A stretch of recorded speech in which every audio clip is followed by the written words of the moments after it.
இப்ப யாரு என்ன கதைச்சாலும், இப்ப என்ன பற்றி என்ன கதைச்சாலும், நிறைய பேர் என்ன எதிர்த்தாலும், இப்ப எனக்கு ஒரு நோக்கம் ஒன்று இருக்கு, எனக்கு ஒரு இலட்சியம் ஒன்று இருக்கு தானே, அதற்காக நான் முயற்சி செய்து கொண்டா இருப்பேன். பல அடிகள் பல பக்கம் இருந்து வரும் தான், அதெல்லாம் தாங்கிக் கொண்டு உங்களோட இலக்கு நோக்கி நீங்க போங்கன்னு சொல்லலாம். வாழ்க்கையில நிச்சயமாக வெற்றி பெறலாம். வாழ்றதுக்கு நிறைய காலங்கள் இருக்கு. இப்ப இந்த இளைஞன் ஓகே அவரை முடிவெடுத்துட்டாரு, அவர ஒரு இறப்பு தான் கடைசி இழப்பா இருக்கணும்.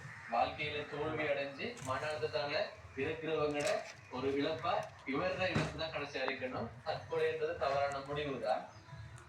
வாழ்றதுக்கு நிறைய காலங்கள் இருக்கு. உங்களோட குடும்பங்களை யோசிச்சு பாருங்க, உங்களை நேசிக்கிறவங்களை யோசிச்சு பாருங்க. இந்த 24 வயது அந்த இளைஞர்கிட்ட தாய் தகப்பன் எவ்வளவு கஷ்டப்படுவாங்க. அவங்களுக்கு ஒரு பெரிய ஒரு இழப்பு தான். அந்த குடும்பத்துக்கும் நான் அனுதாபங்களை நான் தெரிவித்து கொள்றேன். அந்த இளைஞர்கிட்ட ஆத்மா சாந்தி அடையணும். ஒரு வீடியோ கூட பார்த்தேன், எவ்வளவு தவிப்புகளோட அந்த கொடியந்த உயிர் போயிருக்கணும் ஒரு வீடியோ பார்த்தேன். அதை பார்க்கும்போது கவலையாயிட்டு கட்டாயமா அந்த இளைஞர்ல ஆத்மா சாந்தி அடையணும். நிறைய பேர் கருத்துக்களை குறிப்பிடுங்க. உண்மையிலே கவலையா இருக்கு. அதாங்க இப்ப நிறைய பேர் இந்த விஷயங்களை சொல்லியிருப்பாங்க தானே, தவறான முடிவு, தற்கொலை தவறான முடிவு, இந்த விஷயங்களை நிறைய பேர் சொல்லி நீங்க வீட்டில் பார்த்துருப்பீங்க. இப்ப நான் சொல்றேன், இப்ப என்னோட ஃபாலோவர்ஸுக்கு நான் சொல்றேன், ஓகே தானே, யாரும் தவறான முடிவுகள், தற்கொலை போல தவறான முடிவுகள் எடுக்காதீங்க.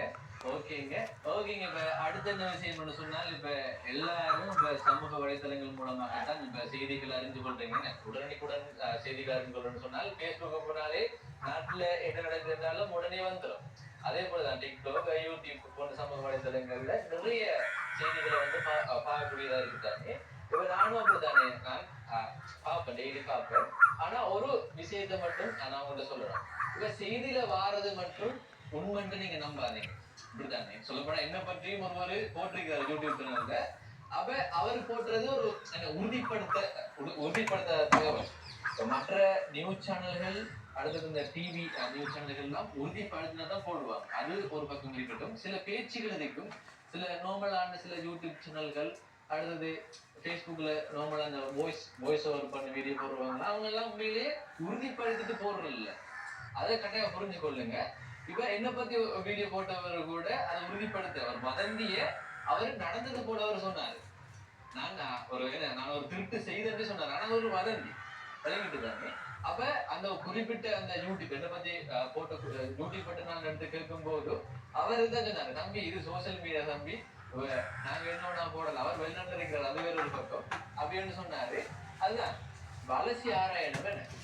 அப்ப எல்லாத்தையும் முன்பட்டு நம்பாதீங்க. இப்ப ஒரு கிழமைக்கு முதல் ஒரு வீடியோ பார்த்தேன்னா, ஒரு குடும்ப பிரச்சனைய சோசியல் மீடியா கொண்டு வந்து அது ஒரு நபரை அவங்க காதலிச்சிருக்காங்க போல, ஒரு நபரை பற்றி தவறா போட்டுட்டாவோ, அவரு காசை கொடுத்ததான், அவர் காசு கொடுத்தது, ஒரு பெண் ஒரு ஆணுக்கு காசு கொடுத்ததான் அந்த ஆண் திருப்பி கொடுக்குறாங்க அவ வீடியோ போட்டாவோ, அது நிறைய பேரோட ஷேர் பண்ணப்பட்டது. பேஸ்புக்ல கூட சில பேச்சுகள் எல்லாம் போட்டாங்க. இப்ப நான் சொன்ன மாதிரி பேச்சுகள் நம்ம என்ன சொல்ற, நம்ப முடியாத தகவல்களை போடுறாங்க. அவங்க வதந்தியை தான் போடுவாங்க, உண்மையிலேயே உறுதிப்படுத்த செய்திகள் அவங்க போடுறாங்க. அப்படி நிறைய பேர் அதை ஷேர் பண்ணினாங்க. அதுக்கு அவங்க ஒரு சண்டையில அவங்க அப்படி கோவத்துல உடனே ஒரு தனிப்பட்ட ஒரு பிரச்சனை, ஒரு கோவத்தால அவங்க வீடியோ எடுத்து போட்டாங்க. அதை உண்மைன்னு நம்பி நிறைய பேர் ஷேர் பண்ணி அப்படின்னா அந்த ஆணை வந்து தவறுதலாக பேசி போட்டிருந்தாங்க. அதுக்கு பிறகு யாரு தவறுதலா அந்த ஆணை பத்தி தவறுதலா கழிச்சு போட்ட பெண்ணு அந்த வீடியோ எடுத்துட்டாங்க. அவங்களுக்குள்ள பிரச்சனை போட்டுருக்கு. ஆனா அந்த ஆணை பற்றி நிறைய பேர் தவறாகவும் போட்டாங்க, இவங்க கல்லன் அப்படி. அதான் சொல்றேன், சிலவங்க அவங்களோட தனிப்பட்ட பிரச்சனை கோவத்துல போடுவாங்க. அதற்கு பிறகு அவங்க சமாதானம் ஆகிடுவாங்க தானே. அதுக்கு பிறகு அவங்களோட வீடியோ போட்டாங்க வந்து எடுத்துட்டாங்க. ஆனால் நிறைய பேர் ஷேர் பண்ணிருக்காங்க அந்த வீடியோ. அப்ப அந்த வீடியோ போட ஓடிக்கொண்டிருக்கு. அதனாலேயே யாரும் என்ன உறுதிப்படுத்தாத தகவல்களை வந்து போடாது. அதான் நான் சொல்லுவேன், உறுதிப்படுத்த தகவல்களை யாரும் ஷேர் பண்ணாதீங்க. அந்த சோசியல் மீடியாவில வாரெல்லாம் தனிப்பட்ட கோபங்கள் என்ன, அதான் காதலருக்கும் காதலிக்கும் புரிதல் இல்லாம வீடியோ எல்லாம் போட்டு அது பல பேரால ஷேர் பண்ணப்பட்டிருக்க, அதெல்லாம் தேவையில்லை தானே. இப்ப இதுல என்ன சொல்லணும்னு சொன்னால், ஓகே அவங்க கோவத்துல போடுறாங்க, தனிப்பட்ட பிரச்சனை கோவத்துல போடுறாங்கன்னு சொன்னால் அதை பகிராதீங்க. நிறைய பேர் உடனே கருத்துக்களை குறிப்பிடாதீங்க. கேவலமெல்லாம் சில பேஸ்புக்ல நிறைய பேர் இருக்கிறாங்க, கேவலமெல்லாம் போடுவாங்க. அப்படி போடாது. ஏன்னா இப்ப நான் முக்கியமா என்ன குறிப்பிடணும்னு சொன்னால் ஒரு செய்தி வந்து வருதுன்னு சொன்னால் அதை அந்த வீடியோல வரதே நம்பாதீங்க என்று சொல்றேன். ஓகேங்க. அடுத்தது என்ன சொன்னால் இப்ப உள்ளூராட்சி மன்ற தேர்தலும் வருது தானே. அப்ப உங்களோட சமுதாயத்துக்கு யார் நல்லது செய்திருப்பாங்க விளங்கிட்டு எலெக்ஷன் டைம்ல மட்டும் வந்து வீடு வீட வந்து இப்ப நான் உங்களுக்கு இது செய்வேன் அது செய்வேன் நீங்க பாக்காதீங்க. அந்த ஒரு ஊர்ல இருந்து தான் இப்ப உள்ளூராட்சி மன்ற தேர்தல் சிறு வயதுல இருந்து ஒரு சேவை மனப்பாங்கோட இந்த ஊருக்காக நிறைய விஷயங்கள் என்ன அவனோட தியாகங்கள் செய்து சேவை செய்திருப்பாங்க. அவங்கள தெரிவு செய்யுங்க. எலெக்ஷன் டைம்ல மட்டும் வந்து எங்களுக்கு ஓட்டு போடுங்க, நாங்க எது செய்வோம் அது செய்வோம் சொல்றாங்க. நம்ம ஓட்டு போடாதீங்க. இது என்னுடைய ஒரு தனிப்பட்ட கருத்து. என்ன சொன்னால் எங்களோட ஊர்ல கூட ஒரு அண்ணன் இருக்கிறது தான். அவரு சிறு வயதுல இருந்து என்ன கோயில் சம்பந்தமான சேவைகள் என்ன ஊர் சம்பந்தமான சேவைகள்ல ஈடுபட்டவர். அவர் இப்ப எலெக்ஷன்ல நிற்கிறாரு. அப்ப அவருக்கு போடலாம் நன்றி. அப்ப அதே போலதான் அப்ப அதான் நீங்க சரியான முடிவு எடுங்க. ஓகே, ஒரு தனிப்பட்ட ஒரு கருத்தை வந்து நான் சொல்லிருக்கிறேன். ஏதாச்சும் தவறுதலா பேசியிருந்தா மன்னிச்சிடுங்க. என்ன சொன்னால் எந்த ஒரு அறிவிக்கேற்ற மாதிரி நான் தகவலை நான் பகிர்ந்துக்கிறேன். ஓகேங்க. அதான் 3 விடயங்களை பத்தி இந்த வீடியோ நான் தெரிவிச்சிருக்கிறோம். பேரமான ஒரு செய்தி தான். எனக்கு இன்னொரு கவலையா இருந்தது, அந்த இளைஞர் இருந்ததை பத்தி பல பேர் வந்து வீடியோ போடல. அது எனக்கு ஒரு கவலையா இருந்தது. ஒரு சில வீடியோஸ் தான் பார்க்கக்கூடியதா இருந்தது. அதுவும் ஒரு காரணம். அந்த வீடியோ எடுக்கிறதுக்கான அந்த தற்கொலை செய்திருந்ததை பத்தி சொன்னதுக்கான காரணமே தான். பல பேர் இந்த விஷயத்தை பத்தி பேசல. அப்ப கட்டாயமா நம்ம பேசுறோம்ன்றதுக்காக தான் வீடியோ எடுத்தனா. மழையும் பெய்ய போகுது. ஓகேங்க. இந்த வீடியோட கருத்துக்களை பற்றி நீங்க தெரிவிங்க. அவசரத்துல வீடியோ எடுத்தனா. ஓகேங்க. என்னோட சேனலை சப்ஸ்கிரைப் பண்ண பார்த்து கொண்டிருக்கீங்கன்னா மறக்காம சப்ஸ்கிரைப் பண்ணுங்க. இன்னொரு வீடியோவில் உங்களை வந்து சந்திக்கிறேன். அது வரைக்கும் உங்களிடமிருந்து விடைபெறுகிறேன். உங்களே ஒருவர் நான்.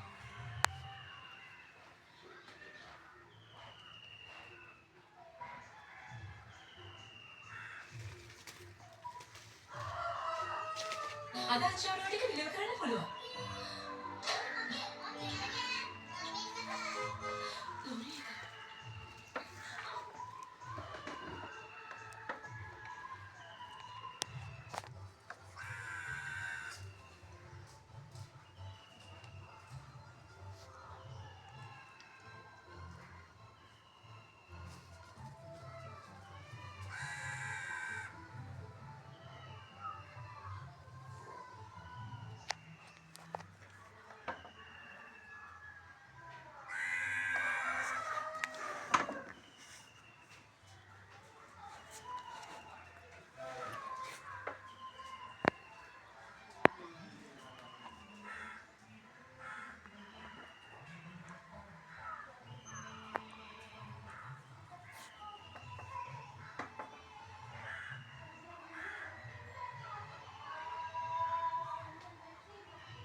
உச்சக்கரவண்டி மற்றும் வீட்டிற்குள் வைத்து பாலியல் வன்கொடுமை செய்யப்பட்டதாக தகவல் வெளியாகியுள்ளது.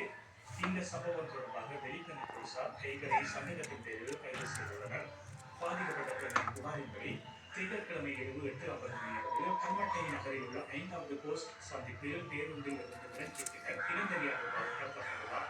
முச்சக்கரவண்டியில் வந்த 3 ஆண்கள் தன்னை வலுக்கட்டாயமாக முச்சக்கரவண்டிக்குள் இழுத்து சென்று முச்சக்கரவண்டிக்குள் வைத்து பாலியல் வன்கொடுமை செய்துள்ளதாக அவர் கூறியுள்ளார். பின்னர் சந்தேக நபர்கள் தன்னை ஒரு வீட்டுக்குள் அழைத்து சென்றதாகவும் அங்கு அவர்கள் தொலைபேசி மூலம் மேலும் இருவரை தொடர்பு கொண்டதாகவும் அவர் மேலும் கூறியுள்ளார். பின்னர் 2 ஆண்கள் ஒரு மோட்டார் சைக்கிளில் வந்து தன்னை பாலியல் வன்கொடுமை செய்தார்கள் என்றும் அவர் கூறியுள்ளார். சந்தேக நபர்களில் 4 பேரை அடையாளம் கண்டுள்ளதாக பாதிக்கப்பட்ட பெண் போலீசாரிடம் தெரிவித்துள்ளார். இவ்வாறு கைது செய்யப்பட்ட 19, 23, 24 மற்றும் 38 வயதுடைய சந்தேக நபர்கள் நீக்கம பகுதியை சேர்ந்தவர்கள் என்று அடையாளம் காணப்பட்டுள்ளனர். அவர்கள் கைது செய்யப்பட்டு மதுகம நீதவான் நீதிமன்றத்தில் முற்படுத்தப்பட உள்ளதாக வெளிப்பண்ண போலீசார் தெரிவித்துள்ளதுடன் மேலதிக விசாரணைகளை மேற்கொண்டு வருவதாகவும் கூறியுள்ளனர். இதேவேளை பிரான்சில் பாரிஸில் இருக்கக்கூடிய ஒரு ரயில் நிலையத்தில் 24 வயதான யாழ்ப்பாணம் வடமராட்சியை சேர்ந்த இளைஞர் ஒருவர் தற்கொலை செய்த சம்பவம் ஒரு பரபரப்பை ஏற்படுத்தியுள்ளது. லக்ஷன் எனும் இளைஞன் தற்கொலை செய்து கொண்டமை தொடர்பாக அவரது நண்பர்கள் சில தகவல்களை வெளியிட்டுள்ளனர். குறித்த இளைஞனுக்கு இன்னும் விசா கிடைக்கவில்லை. அதன் காரணமாக அவர் மிக குறைந்த சம்பளத்தில் பிரான்ஸ் பாரிஸ் லீ போஃபெட் பகுதியில் இருக்கக்கூடிய இந்திய உணவகமான சின்னவீடு என்ற ஹோட்டல் ஒன்றில் வேலை செய்து வந்துள்ளார். ஆனால் அவருக்கு அந்த ஹோட்டல் முதலாளியான அரவிந்த் என்பவர் 3 மாத காலமாக சம்பளம் கொடுக்காமல் 2 நேர சாப்பாடு மட்டுமே கொடுத்து அவரை கடுமையாக வருத்தி வந்துள்ளதாக கூறப்படுகிறது. இதனால் மனமுடைந்து குறித்த இளைஞன் தற்கொலை செய்து கொண்டதாக அவரது நண்பர்கள் கூறியுள்ளனர். இந்த சம்பவம் அந்த பகுதியில் பெரும் பரபரப்பை ஏற்படுத்தியுள்ளது. இதுபோன்ற செய்திகளை உடனுக்குடன் தெரிந்து கொள்ள மீனத்தமிழ் சேனலை சப்ஸ்கிரைப் செய்து